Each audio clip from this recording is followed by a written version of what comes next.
everyone. Welcome to Bringing Virtual Care Home, a Slice of Healthcare podcast. My name's Tina Null, and I'll be your host. I also am the Chief Clinical Officer at a company called Anelto. And today I have with me two leaders in women's health who I'm going to introduce, and we're going to have a conversation today about telehealth's role in women's health, particularly maternity care. So first, I'd like to introduce Alison Greenberg, who is the co-founder and CEO of Ruth Health. And then second, we have Tina Beilinson, who is the co-founder and CEO of Seven Starling. Alison, can we start with you and have you tell the audience a little bit about your background and how you became interested in women's health? Of course. Hi, everyone. Alison Greenberg, co-founder and CEO of Ruth Health. I'm based in the Bronx in New York City, and Ruth Health is a nationwide virtual clinic for pregnant and postpartum patients. So our care is really focused on comfort, joy, and self-care throughout the pregnancy journey from the moment our patients get pregnant all the way through up to 10 to 15 years postpartum. And that care is something we deliver at an accessible price.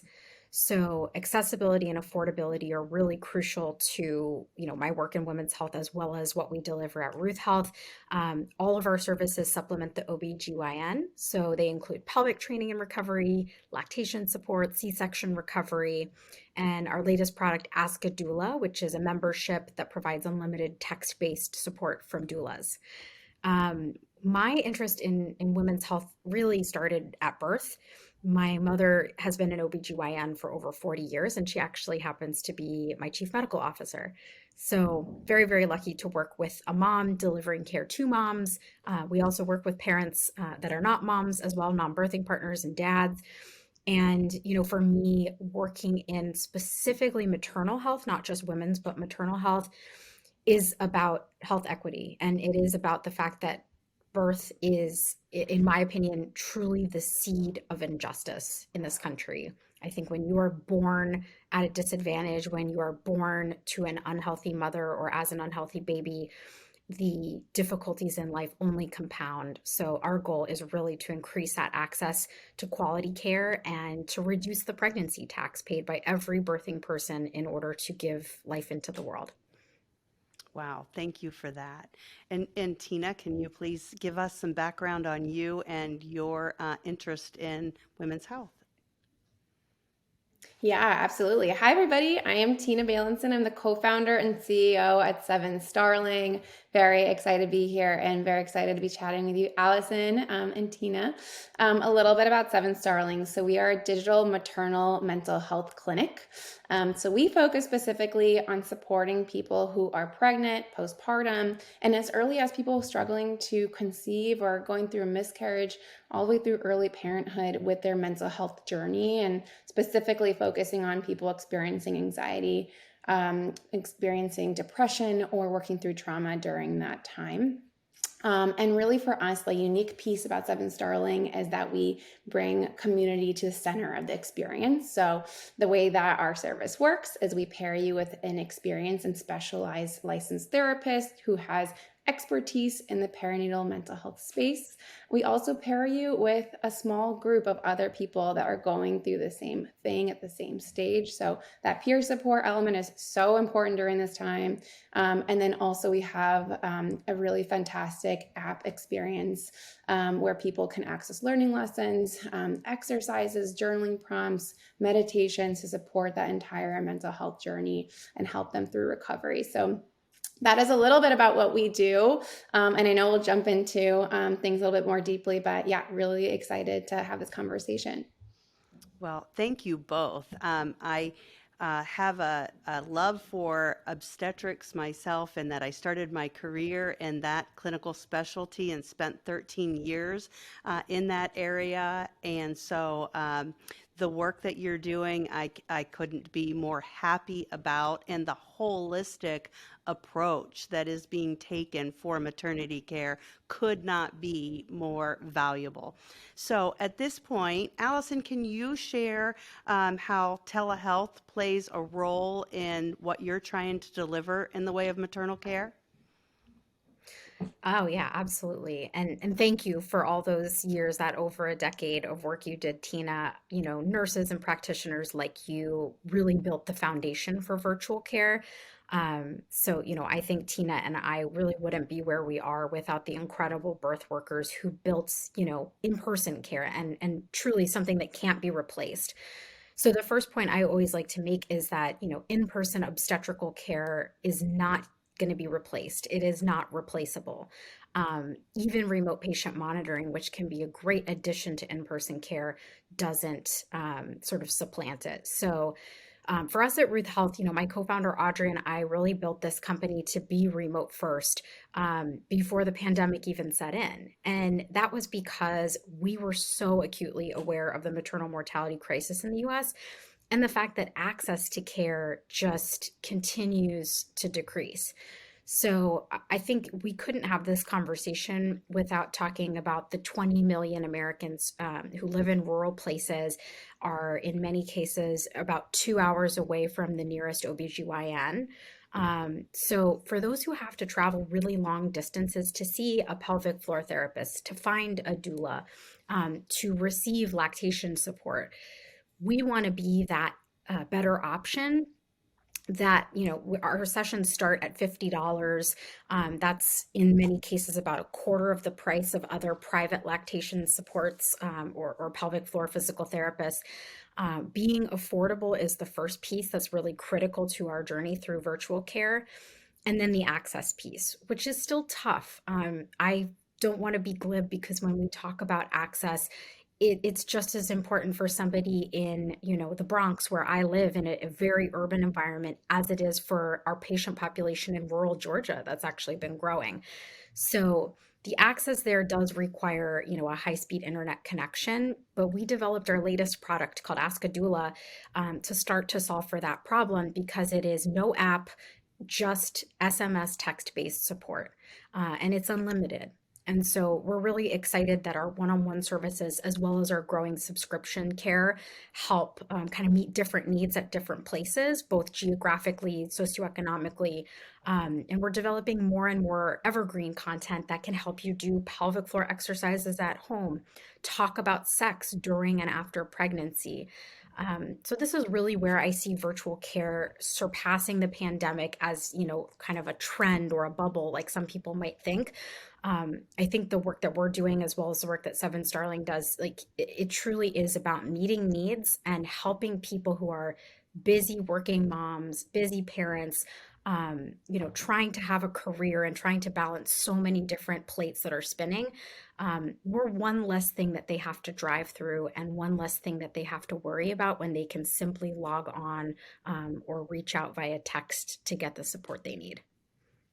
Wow, Awesome. very, very wonderful. Tina, can you talk about how virtual care is used with Seven Starling? Yeah, of course. So we are a completely virtual clinic. So we support all of our patients through our app. And for us, it's really important piece, because as you can imagine, being a new mom, there is so much that you're balancing, especially in those early days. So it's really hard to have to find childcare, arrange transportation when you have a newborn. And then you also are really struggling with your mental health. So for us, it's frankly a point of access, and making sure the patient gets access to that care by allowing them to do it in the comfort of their home. So that's, you know, the very kind of core of it. But, you know, like going a little bit deeper, and just starting at the top. So today, about 1 in 3 new mothers experience postpartum depression. It's almost a twofold increase from 2019. And 85% of those who are diagnosed with these conditions don't receive treatment. And I mean, that is a staggering statistic. We're not even talking about those not diagnosed at all, right? And so we're talking about thousands, hundreds of thousands of women who are struggling, who are in desperate need of support and not getting it. And really, the two main reasons for that is access to care. So many of these women are waiting months to get seen by an in-network therapist. If you're trying to go out of network, it's potentially going to cost you hundreds of dollars per appointment. And then 94% of people who are diagnosed with these conditions don't seek help because of the shame and the guilt that they feel for feeling that way. And so what we're doing at Seven Starling is, number one, we're making it more accessible. So not just through telehealth, but also we're covered by insurance. It costs a fraction of the price to actually get the support. We're able to, connect you to others in a community going through the same thing, so you can feel like you're in a safe space to get that care. And also it's a specialized service where we can match you with specialized therapists who are well set up to support you and what you're going through, make you feel really comfortable getting that care. Over 50% of our providers are people of color. And that is so important for us to be able to provide the culture that can go and care for our patients. So in terms of telehealth, it's about being able to actually bring all those components together, find like-minded individuals and specialists, and make that care very accessible. Wow, that's wonderful. So how do women find your services? Yeah, that's a great question, Mhm. Tina. In the very beginning, it was, kind of like word of mouth wildfire. It was like we actually launched our patient services while we were in an accelerator called Y Combinator. And we frankly just launched it with the Y Combinator community and saw people start to tell their friends, their cousins, their colleagues. Um, since we launched in July of 2021, we've really diversified how they find us. So, um, actually, our number one source of traffic for quite a while, this is starting to shift, was TikTok. And I am, a millennial, but I am definitely not a Gen Z person. I don't fully find myself understanding TikTok and the chaos on there. But one thing's for sure, there's a lot of expecting parents and new parents who are up at 2 a.m.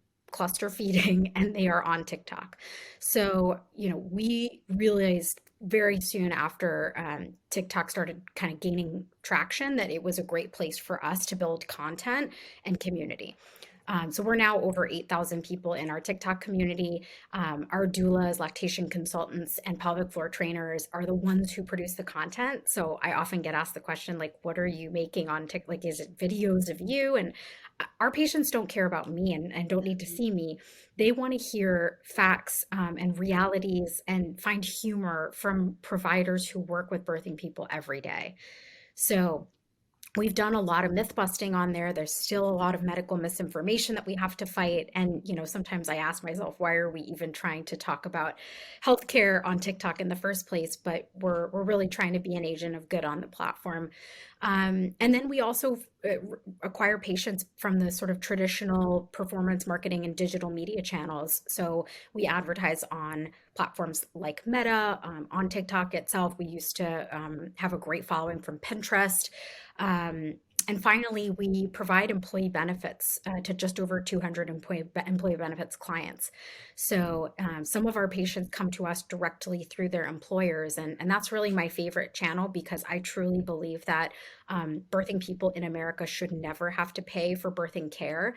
Our services are things that are like standard of care in countries like France or Germany or Saudi Arabia. So when an employer really supports a birthing person, it doesn't just benefit the employee, it's good for humankind, womankind, and it's really great for that employer's retention too.